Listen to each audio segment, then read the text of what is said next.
Telugu stories లైబ్రరీలో ఉన్న సభ్యులకి, అలాగే సబ్స్క్రైబ్ చేసుకోకుండానే నిశ్శబ్దంగా మా ఛానల్ని ఫాలో అవుతున్న ఇతర సభ్యులకి అందరికీ పేరు పేరున నా నమస్కారాలు. మీరు ఇలాగే ముందు ముందు మా ఈ ఛానల్లోని ఎంతో మంచి కథలని విని మా ఛానల్ని ఇలాగే ఆదరిస్తారని మనస్ఫూర్తిగా కోరుకుంటూ మీ కుటుంబ సభ్యుడు శ్రీనివాస్. కనువిప్పు రచన డాక్టర్ శ్రీమతి పోతినేని వసుంధరాదేవి గారు.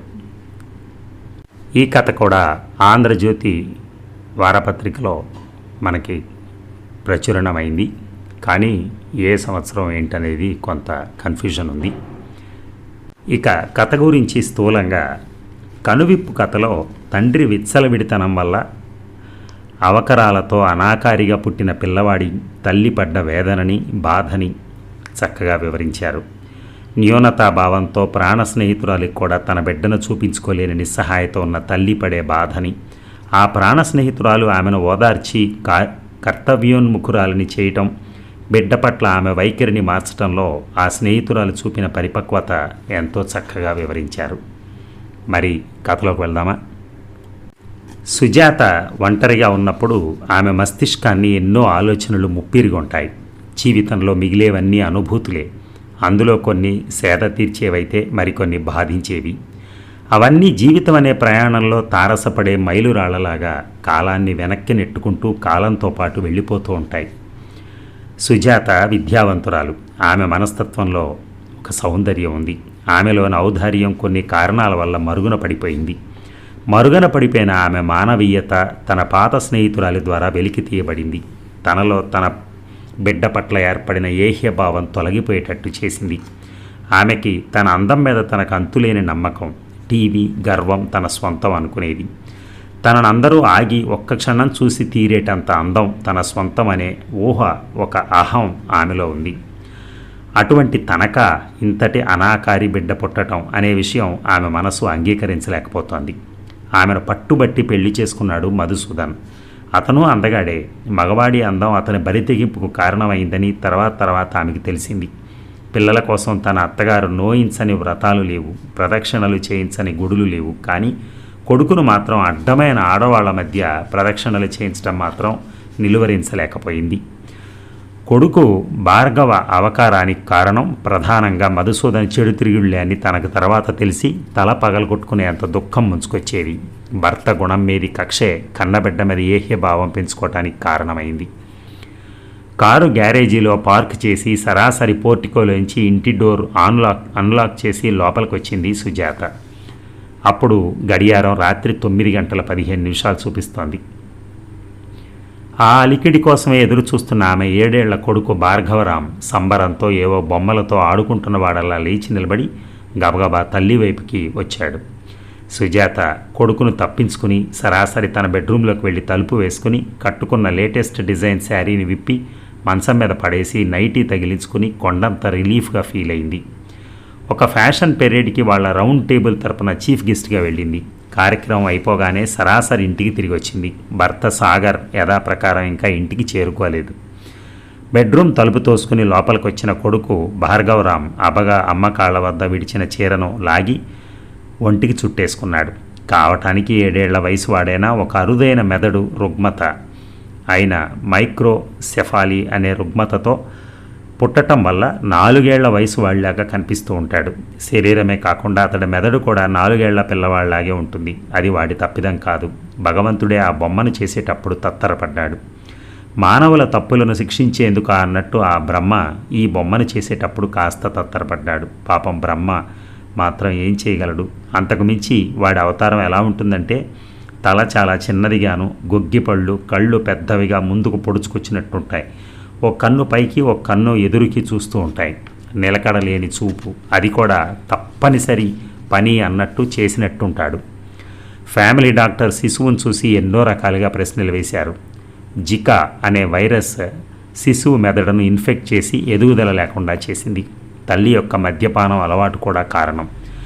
తల్లి గర్భంతో ఉన్న 25 వారాల వయసులోనే టిఫా స్కాన్ అనే పరీక్షలో శిశువు అవకరాలు ముందుగా తెలుస్తాయి. కానీ ఆమె డాక్టర్ సలహాను అప్పుడు నిర్లక్ష్యం చేసింది. అది చేయించుకోకపోవటం వల్ల సుజాత ఈ బాధకు లోనైంది. ఉన్నత వర్గాల్లో ఉన్న ఫ్యాషన్ పేరుతో తనకున్న మద్యం అలవాటు కొడుకుకున్న ఈ రుగ్మతకు కారణమని తెలిసినా, అది వాడి తప్పు కాకపోయినా, సాధారణ పిల్లల కంటే తేడాగా ఉన్న వాడి రూపం, మెదడు ఎదగకపోయినా తలలోని ఎముకలు మాత్రం కొన్ని అసహజంగా ఎదగటం వల్ల తల కాస్త వంకరగా ఉంటుంది. ఇవన్నీ అందమైన సుజాత మనసును అల్లకల్లోలం చేస్తాయి. ఇటువంటి లక్షణాలతో పుట్టిన పిల్లల్లో బ్లైండ్నెస్, డెఫ్నెస్ లాంటివి కూడా ఉండొచ్చు. తరచుగా ఫిట్స్ వస్తూ ఉంటాయి. అటు మమకారం, ఇటు జుగుప్స, ఈ పరస్పర విరుద్ధ భావాలు ఆమెను తట్టుకోలేని అసహనానికి, చికాకుకి లోన్ చేస్తున్నాయి. ఇటువంటి పిల్లల పెంపకంలో తల్లితో పాటు తండ్రి సహాయం కూడా ఉండాలి. కానీ సుజాతకు ఆ ఆశ లేదు. వాడు అత్తగారి పర్యవేక్షణలోనే పెరుగుతున్నాడు. ఈ జికా వైరస్ మురికివాడలు, పరిశుభ్రంగా లేని పరిసరాల్లో సాధారణంగా కనిపిస్తూ ఉంటుంది.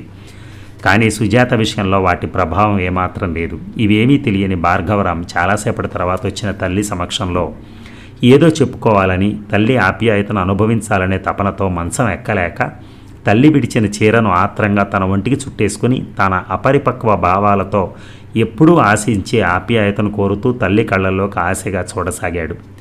కానీ ఏ మూడ్లో ఉందో కానీ సుజాత మనసు మెలితిప్పినట్టయింది. తల్లి మనసు మేలుకొంది. చాలాసార్లు కొడుకుని చేదరించుకుని నెట్టేసేది. వాడి సమక్షం జలధరింపుగా అనిపించేది. వెంటనే ఆప్యాయంగా చేతులు చాచి, అన్నం తిన్నావా నాన్న, నానమ్మ ఏం కూరేసి పెట్టింది అంటూ పైకెత్తి మంచం మీద కూర్చోబెట్టుకుంది. ఆ మాత్రానికే వాడు నిచ్చెనేసుకుని ఆకాశానికి ఎక్కినంత సంబరపడిపోయాడు. అమ్మ స్పర్శ వాడికి అపురూపం. పలకరింపు ఒక మరుపురాని కానుక. వాడి మనసంతా ఒక అపురూపమైన అనుభూతితో నిండిపోయింది. వాడి చేయి పట్టుకుని నడిపించుకుంటూ అత్తగారి దగ్గరికి వెళ్ళింది. ఆవిడ వరండాలో కూర్చుని దూదిప్పించి ఒత్తులు చేసుకుంటోంది. కోడలు మనవణ్ణి చేయి పట్టుకుని తీసుకురావటం ఆమెకు చాలా ఆశ్చర్యం, ఆనందం కలిగించాయి. అదొక అరుదైన దృశ్యం ఆమె కళ్ళకి. కావిరంగు చీర, తెల్ల రవిక, నుదుట విభూతి, పైన పుల్లతో పెట్టుకున్న నిలువు బొట్టు చక్రాంకితురాలైనందువల్ల ఆమె మనసులో ఎల్లప్పుడూ విష్ణు సహస్రనామం పఠిస్తూ ఉంటుంది. ఏమ్మా, నీ కొడుకు ఏమంటున్నాడు? అత్తయ్య, మీ పెంపకంలో వాడు ఎలా ఉంటాడు? అచ్చం వామనమూర్తిలాగా. వాడు సాధారణమైన వాడు కాదమ్మా. నా దృష్టిలో వామనావతారంతో పుట్టిన విష్ణుమూర్తే వాడు, కారణజన్ముడు అంటూ ఆప్యాయంగా వాడి బొగ్గలను పుణికింది. అమ్మతో పాటు నానమ్మ ప్రేమ కూడా చవిచూసిన భార్గవరాం మరింతగా గారాలిపోయాడు. చనిపోయిన భర్తను తలుచుకుని ఆయన పేరు పెట్టుకున్న మనవణ్ణి చూస్తూ దేవుడు ఒత్తులతో పాటు నీళ్లు నిండిన కళ్ళను కూడా ఒత్తుకుంది ఆవిడ. బిడ్డని భుజానకెత్తుకుని చల్లగాలి కోసం బయటికి నడిచింది సుజాత. వాడు పొట్టిగా ఉన్న తన బొటన వేలు, చూపుడు వేలు మెలితిప్పి నోట్లో పెట్టుకుని చీక్కుంటూ తనదైన మరో లోకంలో విహరిస్తూ రెండో చేతిని అమ్మ మెడ చుట్టూ వేసి భద్రంగా నిద్రలోకి జారుకున్నాడు. బిడ్డను ఎత్తుకుని చల్లగాలి కటు ఇటు తిరుగుతూ భర్త గురించి ఎదురు చూస్తూ ఆలోచనలోకి జారింది సుజాత. అత్తగారికి, భార్గవరామ్కి టిఫిన్ ప్లేట్ ఇచ్చి తన ప్లేట్తో కుర్చీలో కూర్చోబోతున్న సుజాత ఫోన్ రింగ్ అవడంతో పక్కనే ఉన్న టేబుల్ దగ్గరికి నడిచింది. అప్పటికే ఆ రోజు భర్త బయటికి వెళ్ళిపోయాడు. ఈ సమయంలో ఎవరు చేసుంటారా అనుకుంటూ హలో అంది. ఏయ్ సుజాత, ఎలా ఉన్నావే? అట్నుంచి తన ప్రాణ స్నేహితురాలు వాసంతి. ఏయ్ వాసంతి, ఎలా ఉన్నావు? ఎప్పుడొచ్చావు? చాలా కాలం నుంచి అమెరికాలో ఉన్న తన ప్రాణ స్నేహితురాలు వాసంతి పలకరింపు ఆమె మనసులో ఉత్సాహాన్ని నింపింది. బాగానే ఉన్నానే, రేపు ట్రైన్లో ఇంటికి వెళ్తున్నాను. మీ స్టేషన్లో అరగంట ఆగుతుందట కదా. నువ్వు, మీ వారు, మీ పుత్రరత్నం ముగ్గురు తప్పకుండా వచ్చి కలుస్తారు కదూ అంది వాసంతి. మనస్సు చివుక్కుమంది సుజాతకి. భర్త మూడు ఎలా ఉన్నా, వచ్చినా రాకపోయినా తన కొడుకు భార్గవరామన్ తీసుకుని స్టేషన్కి వెళ్ళి వాసంతిని కలవటం ఆమెకు మనస్కరించలేదు. ఏం చెప్పాలో కూడా ఆమెకు పాలుపోలేదు. మరి అంటూ సుజాత ఏదో అనబోతున్నంతలో, వసే దొంగ, మీ ఆయన్ని నాకు చూపించలేదు, మీ అబ్బాయి ఫోటోలు కూడా ఎప్పుడూ పంపలేదు. రేపు తప్పించుకున్నావంటే మళ్ళీ నీతో మాట్లాడను, అంతే, తర్వాత నీ ఇష్టం. అవతల నుంచి వాసంతి. సుజాత కళ్ళు అప్పుడే తన ఇంటిలోకి తరచుగా వస్తూ కొడుకుతో ఆడుకునే తోటమాలి కొడుకైన భాస్కర్ వైపు మళ్ళాయి. అత్తగారు వాడిని ఆప్యాయంగా చూస్తూ మనవడు తినే ప్రతిదీ వాడికి పెడుతూ ఉంటుంది. వాడు కూడా స్కూల్ నుంచి రాగానే వచ్చి భార్గవతో ఆడుకుంటూ ఉంటాడు. వాడిని చూడగానే సుజాత కళ్ళు మెరిశాయి. ఆమె మనసులో ఏదో ఆలోచన రూపుదిద్దుకుంది. ఇక ట్రైన్ వస్తోంది అన్న అనౌన్స్మెంట్ సుజాత కారు పార్క్ చేస్తూ ఉండగానే వినపడింది. వడివడిగా భాస్కర్ చేయి పట్టుకుని స్టేషన్లోకి నడిచింది. పెద్దగా వెతుక్కోకుండానే ఏసీ కంపార్ట్మెంట్ గుమ్మంలోనే కనపడి చేయి ఊపుతున్న వాసంతిని చూసింది. వెంటనే ఆమె వద్దకు నడిచింది సుజాత. ఏమే, మీ అబ్బాయిని తీసుకొచ్చావు? మీ ఆయనేడే? చనువుగా కౌగిలించుకుంటూ సుజాతను అడిగింది వాసంతి. ఆయన సరిగా ఊళ్ళో ఉండరు, ఎప్పుడు ఏదో వ్యాపారం పనుల మీద ఊళ్ళన్నీ తిరుగుతూ ఉంటారు అని నిష్ఠూరంగా చెప్పింది సుజాత. వాసంతి కళ్ళు సుజాత చేయి పట్టుకుని బెరుగ్గా నిలబడ్డ భాస్కర్ వంక తిరిగాయి. వాడి కళ్ళల్లో ఏదో భయం కనిపిస్తోంది. కొత్తగా కనిపిస్తున్న వాసంతి వంక భయంగా చూస్తున్నాడు. ఎరా, మీ అమ్మ నీకు నేనెవరో చెప్పలేదా? భయపడుతున్నావే? నీకోసం నేను అమెరికా చాక్లెట్స్ తెచ్చాను అంటూ మోకాళ్ళ మీద వాడి ముందు కూర్చుని బొగ్గలు పుణికింది వాసంతి.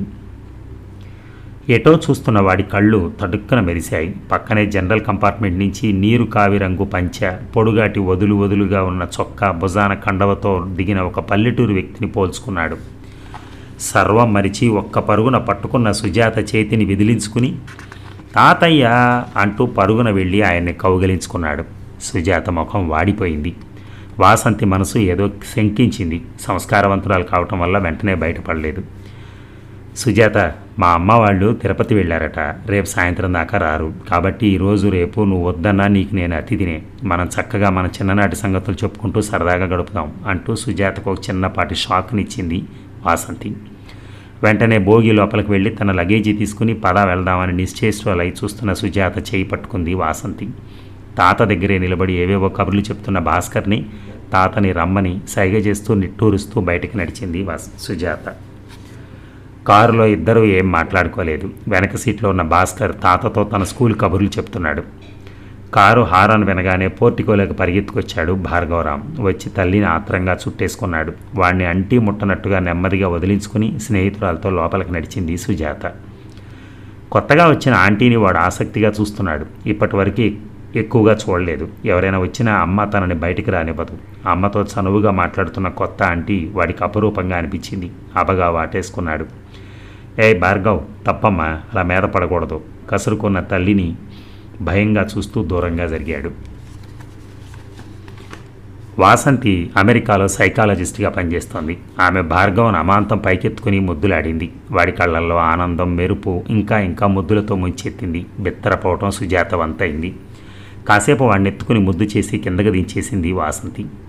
ఆ రోజు సాయంత్రం వరకు వాసంతి ఏవేవో కబుర్లు చెప్తూనే ఉంది, కానీ ఏమీ అడగలేదు. సుజాతకు మనసు బెరుగ్గానే ఉంది, కానీ ఏ విధంగా ఈ అబద్ధాన్ని కప్పిపుచ్చుకోవాలా అని ఆలోచిస్తూనే ఉంది. ఆమె మనసులో సుడిగుండాలు తిరుగుతున్నాయి. అల్లకల్లోలమైన మనసుతో అన్య మనస్కురాలై వాసంతికి సమాధానాలు చెప్తూనే ఉంది సుజాత. దక్షిణ వైపు నుంచి గాలి చల్లగా వీస్తోంది. ఏటి ఒడ్డున ఇల్లు, ఏటి మీద నుంచి వచ్చే చల్లటి గాలి నీటి తేమను కూడా మోసుకొస్తోంది. కొబ్బరి ఆకుల మధ్యలోంచి వెన్నెల ఆకుల్ని మెరిపిస్తూ డాబా మీదకి అందంగా పరుచుకుంటోంది.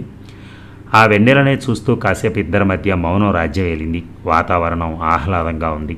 చాలా సంవత్సరాల తర్వాత ప్రాణ స్నేహితురాలతో గడపటం సుజాతకు ఓ పక్క సంతోషంగా అనిపిస్తున్న ప్లాట్ఫారం దగ్గర జరిగిన సంఘటన ఆమెలోని అపరాధ భావాన్ని, ప్రాణ స్నేహితురాలు ఏమంటుందో అన్న సంకోచాన్ని కలిగిస్తోంది. ఆ విధంగా జరిగి ఉండకపోతే బహుశా వాసంతి ఈనాడు తన ఇంటికి వచ్చి ఉండేది కాదేమో. రాత్రి భోజనాలు అయ్యాక మేడ మీద పరుపులు వేశారు. స్నేహితురాలిద్దరూ వెన్నెల్లో కబుర్లు ఆడుకోవడం కోసం. కాసేపు ఇద్దరి మధ్య మౌనం రాజ్యమేలింది. సుజాత, పొద్దున్న స్టేషన్కి తీసుకొచ్చిన కుర్రాడెవరు? ఉరుము లేని పిడుగు లాంటి వాసంతి మాటలకు సుజాత తల వంచుకుంది. ఇప్పటికో కాసేపటికో ఈ ప్రశ్న ఎదురు కావచ్చని ఆమెకు తెలుసు. సుజాత సంస్కారవంతురాలు. అబద్ధాన్ని కొనసాగించడం తప్పని ఆమె ఇప్పటికే నిర్ణయించుకుంది. వాడు మా తోటమారి కొడుకు భాస్కర్. భార్గవ్ని నీకు చూపించలేక వాడిని తీసుకొచ్చాను. కారణం? నా కర్మ కొద్దీ వారి చెడు తిరుగుళ్ళు నాకు ఇటువంటి శాపాన్ని అంటగట్టాయి. భగవంతుడు అన్నీ ఇచ్చినా ఈ వరాన్ని నాకు అసంపూర్తిగా ఇచ్చి మనశ్శాంతిని దూరం చేశాడు అని వెక్కుతూ సమాధానం ఇచ్చింది సుజాత. పిచ్చిదానా, భగవంతుడు నీకు ఇచ్చింది శాపం కాదు, వరం. ప్రపంచంలో ఎందరో ఇలాంటి సంతానం విశిష్ట ప్రతిభావంతులై తమ తల్లిదండ్రులకు చక్కని పేరు తెచ్చుకోవటం నాకు తెలుసు. స్టీఫెన్ హ్యాకింగ్ పేరు విన్నావా? ప్రపంచ ప్రఖ్యాత ఖగోళ శాస్త్రజ్ఞుడు. చిన్నప్పుడు సాధారణంగా పుట్టినా అతనికున్న ఏఎల్ఎస్ అంటే మోటార్ న్యూరాన్ అనే అసాధారణ వ్యాధి నెమ్మదిగా శరీరంలోని ఒక్కొక్క అవయవాన్ని చచ్చుబడేలా చేసింది. అయినా ఆత్మవిశ్వాసం కోల్పోక ఎన్నో పరిశోధనాత్మక వ్యాసాలు రాసి ఖగోళ శాస్త్రంలో ఎన్నో పరిశోధనలు చేసి ప్రపంచంలో ఎవరూ సాధించనంత విజ్ఞానాన్ని సొంతం చేసుకున్నాడు. శరీరం పూర్తిగా చచ్చుబడిపోయిన మంచం మీద నుంచి ఆత్మవిశ్వాసాన్ని కోల్పోక మోర్స్ కోడ్ ద్వారా తన రెప్పలను ఆర్పి తెరవటం ద్వారా డిక్టేట్ చేసి తన పరిశోధనలను విశ్లేషణలను ప్రపంచానికి అందించాలని తపన పడ్డ మహానుభావుడు. పక్కగా పెట్టిన మంచినీటి చెంబులోంచి ఒక గుక్క తాగి మళ్లీ మొదలెట్టింది వాసంతి. ఉసేన్ బోల్ట్ స్కోలోసిస్ అనే ఎముకల వ్యాధి వల్ల వికలాంగుడయ్యాడు. కానీ తాను స్వంతంగా తయారు చేసుకున్న బ్లేడ్లను అమర్చుకుని అన్ని అవయవాలు సరిగ్గా ఉన్న క్రీడాకారులతో పోటీపడి 100-200 మీటర్ల పరుగులో ప్రథమ స్థానంలో విజయం సాధించాడు. జాన్ నాష్ ఒక ప్రపంచ ప్రఖ్యాత గణిత శాస్త్రజ్ఞుడు. అతడు ఎక్యూట్ పారానాయిడ్ స్కిజోఫ్రీనియా అనే వ్యాధితో బాధపడుతూనే ఎన్నో గణిత శాస్త్ర అద్భుతాలను ప్రపంచానికి తెలియచేసి ఆర్థిక శాస్త్రంలో నోబెల్ ప్రైజ్ అందుకున్నాడు. ఆండ్రియా బొకేలి ప్రపంచ ప్రఖ్యాత సంగీతవేత్త, రచయిత. అతడు కంజెనిటల్ గ్లకోమా అనే వ్యాధితో పుట్టి చాలా అస్పష్టమైన చూపు కలిగి ఉండేవాడు. 12వ సంవత్సరంలో అతనికి పూర్తిగా కంటి చూపు పోయింది. చికిత్స లేని వ్యాధి. కానీ అతడు ఆత్మవిశ్వాసం కోల్పోక సంగీతం మీద మనసు పెట్టి ఎన్నో మధురమైన సంగీత స్వరాలను ప్రపంచానికి అందించాడు. అతడి మరో ప్రత్యేకత పాటలు రాయటం. తాను రాసిన పాటలను తానే స్వరపరిచి శ్రోతలను ప్రపంచాన్ని మెప్పించి గొప్ప సంగీతవేత్త. మన దేశంలో కూడా మనం మయూరి సినిమా ద్వారా మనకు తెలిసిన సుధాచంద్రన్ గురించి నీకు చెప్పనవసరం లేదు. ఇలా ఎందరో ప్రపంచ ప్రఖ్యాతి పొందినవారు తమ తమ బలహీనతలను జయించి ప్రపంచ ప్రఖ్యాతి పొందారు. నీలాంటి వారు సంకోచంతో ఆత్మన్యూనతా భావంతో బాధపడుతూ వారిని ఇంకా బలహీనులను చేస్తున్నారు. నా మాట విని వాడిని స్వేచ్ఛగా పెరగనివ్వు. వాడిని అసహించుకోకు. నీ ప్రేమను సాధారణ పిల్లల కన్నా ఎక్కువగా పంచు. ఇప్పటికీ వాడికి ఊహ తెలియదు కాబట్టి పర్వాలేదు. కానీ రాబోయే కాలంలో ఊహ తెలిసిన తర్వాత నీ ప్రవర్తన వాడి మనస్తత్వాన్ని మరింత దెబ్బతీస్తుంది. నెమ్మదిగా వాడిలోని ఆసక్తి ఏ రంగంలో ఉందో గమనించు. అది చిత్రలేఖనం కావచ్చు, చదువు కావచ్చు, సంగీతం కావచ్చు. ఏదైనా వాడి తపనను ప్రోత్సహించడం ద్వారా తనలోని లోపాన్ని జయించే శక్తిని వాడికి కలిగించు. అప్పుడు వాడే మీరు గర్వించదగ్గ మంచి కొడుకుగా మీకు దక్కుతాడు. దీర్ఘంగా శ్వాస తీసుకుంది వాసంతి. నిజంగా ఇది సాధ్యమేనంటావా వాసంతి? నా కొడుకు గొప్పవాడవుతాడంటావా? ఆశ, ఆవేదన కలిసిన గొంతుతో ఆత్రంగా అడిగింది సుజాత. ఇంతసేపు నీకు చెప్పింది ఏమిటే? తప్పకుండా అవుతాడు. నీకు అనుమానంగా ఉంటే వాణ్ణి నాతో పంపించు. అతి కొద్ది కాలంలోనే వాణ్ణి నువ్వే గుర్తుపట్టలేనంతగా పెంచి నీకు కానుగ్గా ఇస్తాను నవ్వుతూ అంది వాసంతి. స్నేహితురాళ్ళకు పాలు తెద్దామని వచ్చిన అత్తగారు వారిద్దరూ సీరియస్గా మాట్లాడుకోవడం చూసి పక్కగా నిలబడి వాసంతి మాటలు వింటూ ఉంది. ముందుకొచ్చి, ఎంత చల్లని మాట చెప్పావమ్మా. నా మనసు ఒక్కసారిగా ప్రశాంతంగా మారిపోయింది. ఎంత మంచి మనసున్నా, ప్రేమ ఆప్యాయత ఉన్నా అప్పుడప్పుడు అలసిన సమయంలో వాడు చేసే పనులకు విసుగుతో అదిలించుకునే సుజాతను చూసి నాకు చాలా బాధగా అనిపించేది. కానీ ఏం చేయగలను? అలాంటి సమయంలో వాడిని దగ్గరికి తీసుకుని ఈ కట్టెపోయాక నీకెవర్రా దిక్కు అని నాలో నేను కుమిలిపోయేదాన్ని. చిన్నదానివైనా చక్కని ధైర్యాన్ని ఇచ్చావు. ఇక నుంచి మేమిద్దరం నువ్వు చెప్పినట్టే చేస్తాం అని సంతోషంగా పాల గ్లాసు వాసంతికిస్తూ అంది ఆమె. సుజాత మనసు ఒక్కసారిగా సంతోషంతో నిండిపోయింది. స్నేహితురాల్ని తన 2 చేతులతో చుట్టేస్తూ, నిజంగా అసలైన స్నేహితురాలు అనిపించావు వాసంతి. నాలోని నిరాశ, నిస్పృహను దూరం చేశావు. వాడి మీద ప్రేమ లేక కాదు, నా దురదృష్టాన్ని తలుచుకుని ఎప్పుడూ బాధపడుతూనే ఉండేదాన్ని. నాలోని బాధను ఒక్కసారిగా తీసేశావు. ఈసారి నువ్వు వచ్చేసరికి వాడిని గర్వంగా నీ దగ్గరికి తీసుకొస్తానని మాటిస్తున్నాను అంది పశ్చాత్తాపం నిండిన గొంతుతో. మానవతకు, సత్యానికి ప్రాణం పోసింది వాసంతి.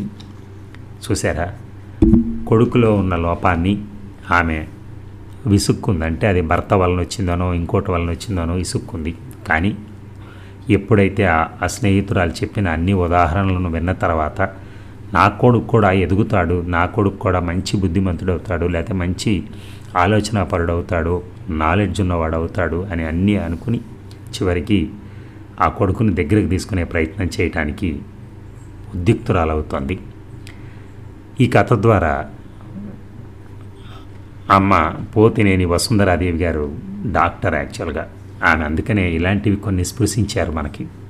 ఇందాకటి అంటే ఇంతకుముందు కథలోని భ్రూణ హత్యలు కానీ ఇప్పుడున్నటువంటి ఈ కేసు కానీ ఆమె వైద్యం చేస్తూ డాక్టర్గా ఉంటూ కథలు రాస్తూ ఆ కథల్లో కూడా మనకి ఎంతో కొంత నాలెడ్జ్ అందివ్వటం ఇలాంటి విషయాల మీద పిల్లల్ని ఎలా చూడాలి ఏంటనేది ఆమె ఒక మంచి కార్యక్రమం చేశారని చెప్పని నేను ఫీల్ అవుతున్నాను. అండ్ పోతినేని వసుంధరాదేవి గారికి thank you very much. And ఈ కథను కూడా మీరు ఎంతో ఆదరించాలి, ఎందుకంటే ఇలాంటి భావాలు జనాల్లో ఎక్కడైనా ఉన్నట్టయితే వాళ్ళని మనం కూడా చెప్పచ్చు. కాబట్టి దీనిని ఈ కథను ఎక్కడికైనా షేర్ చేయటం, కొంతమందికి అలాంటి వాళ్ళు ఎవరైనా ఉంటే వాళ్ళకి షేర్ చేయటం వలన ఈ విషయం వాళ్ళకు కూడా చేరుతుందేమో అనుకుంటున్నాను. Thank you very much. ధన్యవాదాలు.